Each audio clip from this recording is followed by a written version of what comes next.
কালী পুজোর দিনকে জেঠুর বাড়িতে খাওয়া দাওয়া করে মামা বাড়ি বেরোলাম, এটা তো তোমাদের সঙ্গে শেয়ার করেছি। এরপরে কি কি করলাম সেটা তো তোমাদের সঙ্গে শেয়ার করা হয়নি, তাই নিয়ে এলাম এই ভিডিওটা। পুজোর দিন নাড়ু পাকিয়ে বেরিয়ে গেছিলাম মামা বাড়ি যাওয়ার জন্য।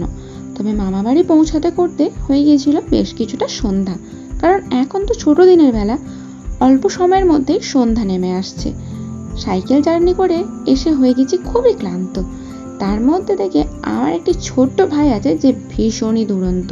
আমি বাড়িতে ঢোকার পর থেকে সেই যে তার বকবকানি শুরু হলো, যতক্ষণ না সে পুজো মণ্ডপে গেল ততক্ষণ তা চলতেই থাকলো।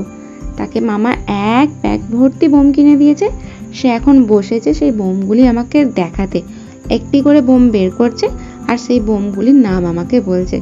এত বোম কেনার শেষে তাকে একটি দেশলাই কিনে দেওয়া হয়েছে, সেটিও সে দেখাবে। এর মধ্যেই মামিরা সন্ধে প্রদীপ দিয়ে দিল, আর মামা নিয়ে এসেছে একটা বড় ধূপ। সেই ধূপটিকে নিয়ে সে ছুটেছে মন্দিরে। ওর আসার কিছুক্ষণ পরপরই আমরা রেডি হয়ে চলে এলাম মন্দিরে। এসে দেখি মায়ের পুজোর কাজ তখনও চলছে, এখনো ব্রাহ্মণ আসেনি। তো সেই সুযোগে আমরা একটু ক্যাঁত মেরে কিছু ছবি টবি তুলে নিলাম।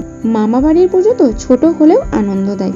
অনেক দিন থেকে এই পুজোটা দেখি, মাঝে 2-1 বছর আসা হয়নি, আবার এসেছি।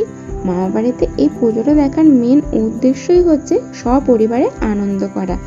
মামা মামি দাদু দিদা ভাই বোন একসঙ্গে রাত জাগা, বোম ফাটানো, পুজো দেখা, প্রসাদ খাওয়া, খিচুড়ি খাওয়া, ঘুমে টলতে টলতে বাড়ি ফেরা, এগুলো বেশ মজা দেয়। এই তো দেখো না, দেখতে দেখতে রাতটা অনেক বেড়েছে। ঠাকুর মশাই পুজোতেও বসে গেছেন। এই যে এদিকে দেখো কড়াই কড়াই খিচুড়ি নামিয়েও ফেলা হয়েছে। রাত এখন 4টে, রাত বলবো না, ভোর 4টে। এই সময় আদৌ ঘুম থেকে উঠে প্রসাদের থালায় বসে পড়েছি। প্রসাদে ছিল খিচুড়ি।